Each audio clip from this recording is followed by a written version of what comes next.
하나님, 우리는 하나님의 자녀요 백성입니다. 영광스러운 우리의 본분을 잊지 않고 날마다 기쁨과 감사의 삶을 살기 원합니다. 예배의 자리에 나와왔습니다. 진리의 말씀에 귀 기울이고 상한 심령 치유받고 어두운 눈과 귀가 밝아지며 성령의 전신갑주 입게 하옵소서. 예수 그리스도의 이름으로 기도합니다. 아멘. 우리 다 함께 찬송가 327장 찬양하시겠습니다.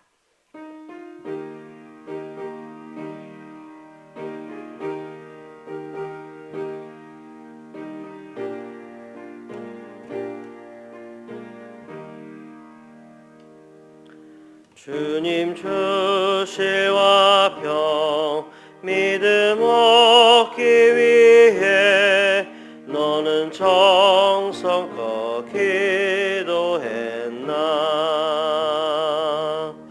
주의 제단 앞에 모두 바치기 전 복을 받을 줄 생각 마라. 주의 제단에 산 제사드린 후에 주 내 맘에 저장하니 주의 뜻을 따라 그와 동행하면 영생 복락을 누리겠네. 주의 제단 앞에 모두 바친 후에 주와 온전히 사귀겠네. 주님 주신 기쁨 또한 그의 사랑 어찌 말로 다 형용하랴. 주의 제단에 산 제사드린 후에 주 내 맘에 저장하니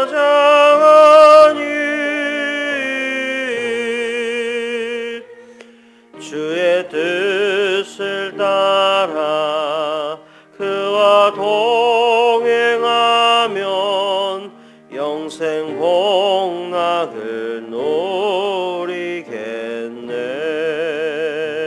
누리겠네. 이 시간 이순호 장로님께서 기도 인도해 주시겠습니다. 사랑이 많으신 하나님 아버지, 오늘도 우리에게 새날을 열어주시고 새날을 맞이할 수 있게 해주셔서 참으로 감사합니다. 오늘도 우리에게 허락하신 하루를 사랑하며 살게 하시고 우리에게 주어진 하루하루를 살아내며 당연하지 않게 여기는 우리의 삶이 되도록 인도하여 주옵소서.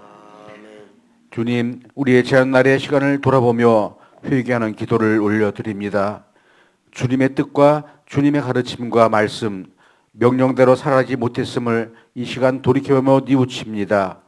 우리에게 용서와 긍휼의 손을 덧입혀 주시옵고 주님께로만 나아가는 우리의 하루의 삶이 되도록 인도하여 주시옵소서. 하루의 일이 뜻대로 되지 않을 때에도 주님께 감사하며 나아가게 하옵소서. 이 시간 우리 교회를 위해 기도합니다. 담임 목사님을 중심으로 온 교우들이 믿음으로 하나 될 수 있도록 인도하여 주시옵소서.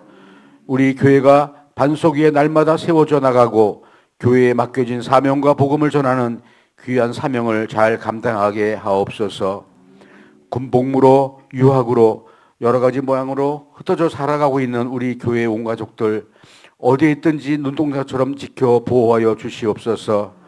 삶에 주어진 환경 속에서 예수님의 복음을 전하며 담대하게 나갈 수 있도록 하옵시고 하나님을 사랑하는 그 마음이 평생도록 기억되게 하옵소서.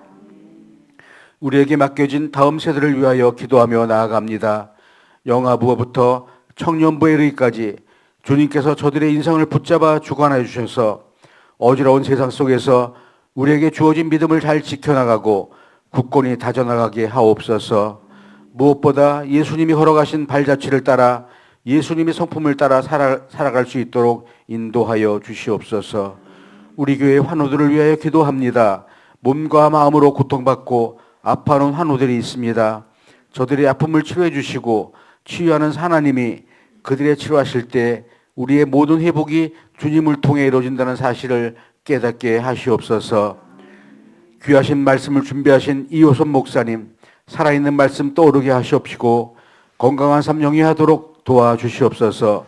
이제 말씀을 주실 때 들을 수 있는 길을 열어주셔서 아멘으로 화답하게 하옵소서. 감사드리며 귀하신 예수님 이름으로 기도드리옵나이다. 아멘. 아멘. 감사합니다. 오늘 우리에게 주신 하나님 말씀 여호수아 22장 10절부터 20절까지의 말씀입니다. 저와 한 절씩 교독하시고 마지막 절을 함께 읽도록 하겠습니다. 르우벤 자손과 갓 자손과 므낫세 반 지파가 가나안 땅 요단 언덕가에 이르자 거기서 요단가에 제단을 쌓았는데 보기에 큰 제단이었더라. 이스라엘 자손이 들은즉 이르기를 르우벤 자손과 갓 자손과 므낫세 반 지파가 가나안 땅의 맨 앞쪽 요단 언덕과 이스라엘 자손에게 속한 쪽에 제단을 쌓았다 하는지라. 이스라엘 자손이 이를 듣자 곧 이스라엘 자손의 온 회중이 실로에 모여서 그들과 싸우러 가려 하니라. 이스라엘 자손이 제사장 엘라살의 아들 비느하스를 길르앗 땅으로 보내어 르우벤 자손과 갓 자손과 므낫세 반 지파를 보게 하되 이스라엘 각 지파에서 한 지도자씩 10 지도자들을 그와 함께 하게 하니 그들은 각기 그들의 조상들의 가문의 수령으로서 이스라엘 중에서 천부장들이라. 그들이 길르앗 땅에 이르러 르우벤 자손과 갓 자손과 므낫세 반 지파에게 나아가서 그들에게 말하여 이르되 여호와의 온 회중이 말하기를 너희가 어찌하여 이스라엘 하나님께 범죄하여 오늘 여호와를 따르는 데서 돌아서서 너희를 위하여 제단을 쌓아 너희가 오늘 여호와께 거역하고자 하느냐. 보올의 죄악으로 말미암아 여호와의 회중에 재앙이 내렸으나 오늘까지 우리가 그 죄에서 정결함을 받지 못하였거늘 그 죄악이 우리에게 부족하여서 오늘 너희가 돌이켜 여호와를 따르지 아니하려고 하느냐. 너희가 오늘 여호와를 배역하면 내일은 그가 이스라엘 온 회중에게 진노하시리라. 그런데 너희의 소유지가 만일 깨끗하지 아니하거든 여호와의 성막이 있는 여호와의 소유지로 건너가 우리 중에서 소유지를 나누어 가질 것이니라. 오직 우리 하나님 여호와의 제단 외에 다른 제단을 쌓음으로 여호와를 거역하지 말며 우리에게도 거역하지 말라. 셀라의 아들 아간이 온전히 바친 물건에 대하여 범죄함으로 이스라엘 온 회중의 진노가 임하지 아니하였느냐. 그의 죄악으로 멸망한 자가 그 한 사람만이 아니었느니라 하니라. 아멘. 할렐루야. 오늘 우리에게 주신 하나님 말씀 여호수아 22장 10절부터 20절까지 말씀입니다. 자, 오늘 본문을 읽으시면서 이게 도대체 무슨 소린가, 이게 무슨 이야기인가 하면서 좀 어렵다고 느끼신 분들이 계실 수 있습니다. 보기에 따라서 난해하다고 말할 수도 있는 본문입니다. 하나님께서 우리의 영의 눈을 밝히사 진리를 발견하게 하실 줄로 믿습니다. 자, 르우벤, 갓, 그리고 므낫세 반지파, 가나안을 정복하기 전에 이미 요단 동편에서 땅을 분배받았다라는 사실은 아마 잘 아실 겁니다. 그러니까 요단 서편의 9지파 반과는 물리적으로 거리가 있습니다. 당시는 오늘날처럼 뭐 핸드폰, 뭐 이메일, 인터넷 이런 게 있던 때가 아닙니다. 그런 때에 물리적인 거리까지 이렇게 멀어지다 보니까 요단 서편의 9지파 반과 요단 동편의 2지파 반 사이에 의사소통의 문제가 있어서 착오가 일어나고 오해가 생겼습니다. 오늘 이야기는 바로 그 내용입니다. 자, 요단 동편의 2지파 반, 자기들이 이제 요단 서편의 9지파 반과 물리적으로 이제 떨어져 있으니까 혹여 사이가 멀어지거나 시간이 흐르면서 서로 잊혀지거나 한 동포 한 민족이라는 연결고리가 약해질까 봐 걱정이 됐습니다. 그래서 우리는 한 민족이야, 한 형제야 라는 사실을 천명하며 동일성을 유지하기 위한 목적으로 요단 언덕에 큰 제단을 쌓았습니다. 그런데 이거를 알게 된 서쪽의 9지파 반이 오해를 한 겁니다. 저들이 여호와 하나님을 배신했다. 우상 숭배를 하기 위한 제단을 쌓았다.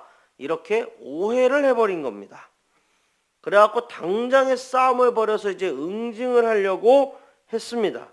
그때에 지도자들이 딱 막아선 겁니다. 잠깐만, 우리가 싸움을 벌이기 전에 이게 진짜 어떻게 된 일인지 알아보자 라고 하면서 각 지파의 대표들을 뽑아서 대표단을 파견했습니다.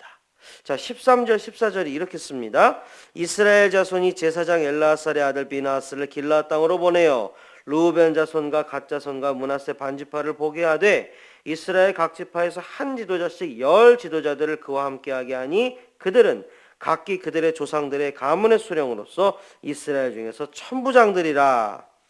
자, 진상을 조사하기 위한 대표단, 사찰단 같은 겁니다. 그러니까 대표단이 이제 가갖고서 진중하게 말을 했습니다.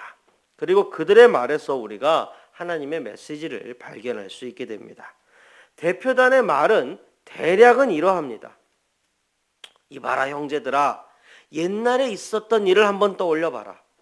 여리고성, 그 철옹성을 무너뜨릴 때 우리 힘으로 무너뜨릴 수 있는 성이 아니었다. 그런데 그때 우리가 하나님의 마음에 쏙 들었었다. 그래서 하나님이 우리를 도와주셔서 우리가 여리고를 정복할 수 있었다. 자, 그런데 여리고성 전투 그 다음 전투가 뭐였느냐? 아이성 전투였다. 아이성은 여리고성에 비해서 훨씬 약한 성이다. 그러므로 객관적으로 봤을 때는 우리가 질래야 질 수가 없는 전투인데 그때에 아간 한 사람의 죄악으로 말미암아 우리가 여호와 하나님의 눈밖에 났다. 그래서 하나님께서 우리를 돕지 않으셨고 아이성 첫 번째 전투에서 우리가 대패하였고 우리의 마음이 크게 꺾이고 상하지 않았었느냐. 그걸 떠올려봐라. 자, 그리고 그 앞에 있었던 일도 또 떠올려봐라. 바알 보올 사건 생각나지 않느냐. 우리 히브리 민족이 이스라엘 군중이 집단적으로 여호와 하나님의 목전에서 우상을 숭배하고 이방 여인들과 집단적으로 음행을 하였다. 이것이 여호와 하나님 보시기에 심히 악하여 그때 하나님께서 우리 회중을 치셨고 얼마나 많은 사람들이 죽었고 고통을 당했느냐. 그 일들을 한번 떠올려 봐라. 우리의 언행심사가 하나님 앞에 있다. 우리의 언행심사가 하나님 앞에 있다. 그러니 여호와 하나님을 거역하지 말라. 여호와 하나님을 거역하는 자에게는 멸망이 있을 뿐이다. 이렇게 간절히 말을 했습니다. 그러면서 18절 19절 이렇게 씁니다. 오늘 너희가 돌이켜 여호와를 따르지 아니하려고 하느냐? 너희가 오늘 여호와를 배역하면 내일은 그가 이스라엘 온 회중에게 진노하시리라.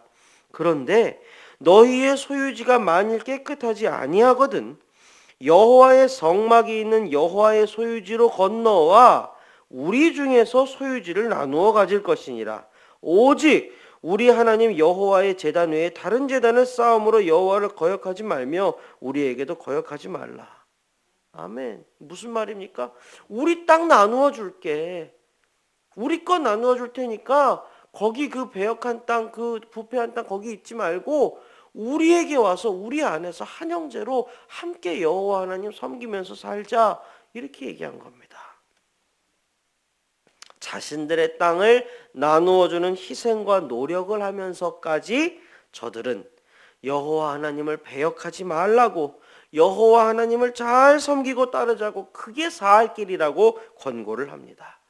그러니까 그동안에 있었던 일과 연하여서 본문을 묵상해 보시면 참으로 눈물겹습니다. 하나님을 배역한 자신의 조상들이, 이웃들이, 동포들이 어떤 일을 겪었는지, 어떤 참혹한 죽임을 당했는지 뼈저리게 뼈아프게 경험한 이들이 진심 어린 회유와 권면을 하고 있는 것입니다. 자, 이게 본문의 내용입니다. 본문을 개괄을 해봤는데요. 자, 묵상을 하면서 우리가 무엇을 보고 느낄 수 있습니까? 자, 여호수아서를 묵상하면서 제가 여러 차례 말씀드렸던 것을 한번 떠올려 보시기 바랍니다. 여호수아서에 기록된 내용들을 그 사건 하나하나 말고 보다 크고 넓은 시각 속에서 보십사 말씀드렸습니다. 무엇이냐? 바로 하나님 나라 건설이라는 관점에서 보시는 겁니다. 자, 출애굽에서부터 시작된 하나님 나라 건설, 하나님의 계획과 섭리대로 차곡차곡 진행이 되었고 이제 상당한 정도에 이르렀습니다. 땅을 분배했습니다. 자, 나라의 3요소 기억나시지요? 영토, 국민, 주권입니다. 야, 영토, 땅. 자, 하나님이 아브라함에게 약속하신 그 땅을 그 후손에게 주셨습니다. 하나님의 백성 이스라엘이 차지하게 하셨지요. 자, 국민, 하나님 나라의 거룩한 백성으로 하나님께서는 히브리 민족을 택하셨습니다. 자, 주권, 하나님 나라의 주권이 누구에게 있다고요? 하나님에게 있습니다. 우리가 하나님 나라를 살아내도 나에게 주권이 있는 게 아니고 하나님에게 주권이 있습니다. 이게 바로 하나님의 나라이지요. 이스라엘의 왕, 엄연히 하나님이십니다. 내 삶의 자리의 왕, 엄연히 주님이십니다. 오늘 요단 서편 9지파반의 대표단이 요단 동편 2지파반을 찾아와서 한 이야기를 나라를 건설하는 3요소 중에서 주권의 관점에서 보시기 바랍니다. 주권자가 여호와 하나님이십니다. 주권자가 그 땅의 주인인 르우벤 지파, 갓 지파, 므낫세 지파가 아니고 모든 이스라엘의 왕은 여호와 하나님이십니다. 주권자의 뜻을 거스르는 자가 그 나라에 함께 있을 수 없죠. 멸망당하고 추방당하는 게 당연합니다. 본문을 보면서 우리가 알 수 있습니다. 대표단의 말에서 짐작할 수 있어요. 여호와 하나님을 거스르지 마라. 여호와 하나님만을 섬기고 여호와 하나님만을 따르라. 그것이 살 길이라. 저들이 가나안 땅에서 세우는 나라가 여호와 하나님이 주권자이신 하나님의 나라라는 사실을 알고 있었고 믿고 있었음을 우리가 확인할 수 있는 겁니다. 과연 하나님을 배역하다 광야에서 쓰러진 자신의 조상들의 믿음을 뛰어넘었다는 것을 우리가 확인할 수 있는 겁니다. 요컨대 여호와 하나님이 주권자이신 나라의 백성 될 자격이 있다는 말입니다. 우리는 한 가지 더 중요한 사실을 깨닫습니다. 이스라엘이 참으로 공동체가 되었다는 사실입니다. 여러분, 이 공동체라는 말 참으로 묘하고 신비하고 때로는 가슴 아프기도 하고 때로는 감동적이고 참으로 신비로운 말입니다. 히브리 민족은 12아들의 뒤를 이어서 12지파로 나뉘었지요. 실제로 여기까지 오면서 지파 간의 갈등 여러 차례 있었습니다. 족장 시대가 아직 끝나지 않았어요. 족장의 위력은 대단합니다. 자, 사람의 숫자, 땅의 크기, 땅의 비옥함, 땅의 전략적 요충지로서의 가치, 이런 것들로 인해서 얼마든지 세력 다툼이나 분란이 있을 수 있었던 게 당대의 문화적인 배경입니다. 그런 때에 오늘 본문과 같은 상황이 벌어진 겁니다.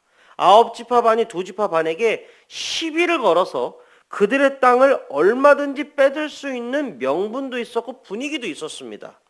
잘 보십시오. 처음에 요단 동편의 두 지파 반이 거기에서 땅을 분배받았을 때 모세가 이러한 것을 우려해서 얘기했었어요. 너희들 땅을 먼저 분배받았다고 해서 끝이 아니야. 이제 너희의 형제들 9지파 반이 요단 서편의 그 땅을 정복해 나가는 데 있어서 누구보다도 너희들이 앞장서서 싸워야 해. 이렇게 얘기를 했었죠. 그만큼 지파 간에 이러한 갈등이나 세력 다툼이 얼마든지 있을 수 있던 때였어요. 그런데 시비 걸어서 싸움 걸어서 그냥 멸망시켰습니까? 아니지요. 일단 형제들의 이야기를 들어보자 하면서 대표단을 파견하였고 실상을 확인을 했고, 그리고 형제들에게 물론 오해에서 나온 말이긴 했지만 간절하게 자신들의 마음을 전했습니다. 여호와 하나님을 거역하지 말라. 형제여, 함께 여호와 하나님을 섬기자. 형제여, 우리가 여호와 하나님을 그 믿는 믿음에 있어서 연합하자. 이렇게 형제로서 권면했습니다. 이는 이스라엘 민족 전체가 하나님 나라의 백성으로서 연합하는 하나의 국민이 될 수 있는 자격과 상태를 갖추었다는 반증입니다. 국민이 하나예요. 감동적이지 않습니까?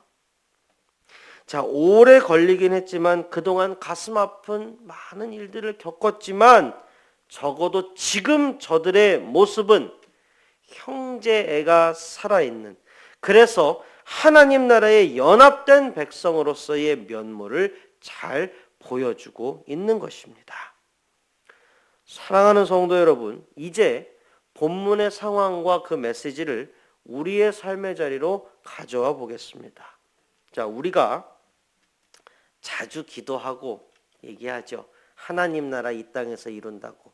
내 삶의 자리에서 하나님 나라 이룬다고 우리가 얘기합니다. 기도합니다. 하나님 나라 이루는 일에 헌신하겠다는 다짐도 합니다.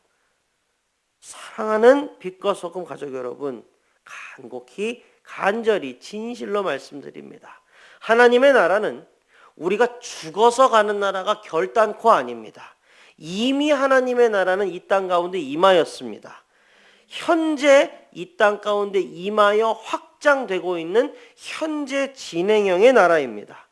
우리는 그리스도인으로서 우리의 삶의 자리에서 하나님의 주권을 인정하고 또 선포해야 하나님 나라의 백성으로서의 본분을 다하는 것일 겁니다. 과연 그런데 우리가 그렇게 하고 있는지를 생각해 보아야 합니다. 하나님이 천하 만물의 주권자이심을 나는 정말로 믿고 인정합니까? 하나님 나라에 산다고 하면서 내가 지금 살고 있는 이 하나님 나라의 주권이 하나님에게 있고 하나님은 위대하시고 정확무호하시고 전지전능하심을 나는 믿고 의지하고 신뢰하고 있습니까? 정말로 하나님께 매일 기도합니까? 매일 하나님의 증인으로 살아갑니까? 이렇게 우리가 생각해 보아야 할 것입니다. 또한 우리의 삶의 자리에서 만나는 뭇 사람들에게 우리가 형제애를 가지고 있습니까? 사랑하는 성도 여러분, 궁극의 계명은 하나님 사랑, 이웃 사랑입니다. 하나님 사랑, 이웃 사랑, 마치 헌법 같은 거예요. 헌법 밑에 법률이 있죠. 마찬가지입니다. 하나님 사랑, 이웃 사랑이라는 거 그 밑에 뭐가 있습니까? 10계명이 있습니다. 그 10계명에서 뭐가 나왔습니까? 율법이 나왔습니다. 그러므로 모든 계명 율법 꼭대기에 하나님 사랑, 이웃 사랑이 있습니다. 자, 그런데 놀라운 사실, 하나님은 성경에서 단 한 번도 하나님 사랑과 이웃 사랑이 별개라고 말씀하신 적이 없습니다. 하나님 사랑과 이웃 사랑은 항상 붙어 있습니다. 그래서 하나님 사랑과 이웃 사랑입니다. 참으로 하나님을 사랑하는 사람은 필연적으로 이웃을 사랑하게 되어 있습니다. 요단 동편 두 지파 반이 멸망의 길을 갈까봐 안타까워하며 생명길로 돌이키라고 권고했던 요단 서편 9지파 반 그들의 형제를 우리는 우리의 삶의 자리에서 갖고 있습니까? 하나님을 향한 우리의 사랑이 이웃사랑으로 이어지고 있습니까? 우리는 장로교단에 속해 있죠. 그죠? 장로교단의 신앙의 선진 중에 위대한 신앙의 선진 중에 장 깔뱅이라고 있습니다. 우리가 존 칼빈이라고도 합니다. 자, 그 장 깔뱅이 한 말입니다. 너 스스로를 한번 보아라. 네 마음속을 들여다보아라. 그리고 네 마음 안에 네 이웃을 향한 형제를 향한 사랑과 긍휼이 없다면 네가 정말로 구원받았는지 진지하게 다시 고민해 보라 라고 깔뱅이 말을 했습니다. 근데 이 말은 깔뱅 개인의 말이 아니에요. 굉장히 성경적인 말입니다. 증거가 있지요. 요한일서 4장 20절 이렇게 기록합니다. 누구든지 하나님을 사랑하노라 하고 그 형제를 미워하면 이는 거짓말하는 자니 보는 바 그 형제를 사랑하지 아니하는 자는 보지 못하는 바 하나님을 사랑할 수 없느니라. 아멘.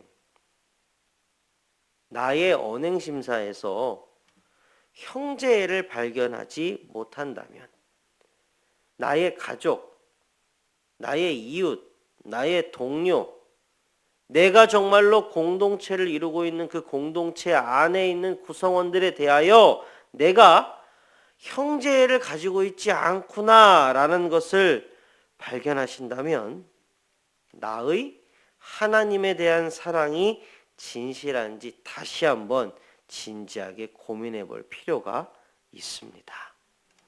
말씀을 맺겠습니다. 하나님의 나라는 이미 이 땅에 임하였습니다. 그리고 이 땅에서 하나님 나라의 확장과 흥왕을 하나님은 저와 여러분에게 부탁하셨습니다. 부디 하나님의 주권을 가감없이 용기 있게 선포하시는 빛과 소금 가족들 다 되시기를 축복합니다. 형제애를 가지고 삶의 자리에서 하나님 나라 건설해 나가시기를 주님의 이름으로 축복합니다. 다 함께 기도하시겠습니다. 주님, 주님의 나라를 이 땅에서 이루어가기 원합니다. 그 일에 우리의 손과 발을 들이오니 주여 사용하여 주옵소서. 몸과 마음과 뜻과 힘을 다하여 하나님을 사랑하고 하나님의 왕 되심을 선포하기 원합니다. 하나님 사랑에서 발원한 이웃사랑으로 형제로 우리 삶의 자리에서 하나님 나라 살아내기를 소원합니다. 주님, 우리를 인도하여 주옵소서. 예수 그리스도의 이름으로 기도합니다. 아멘.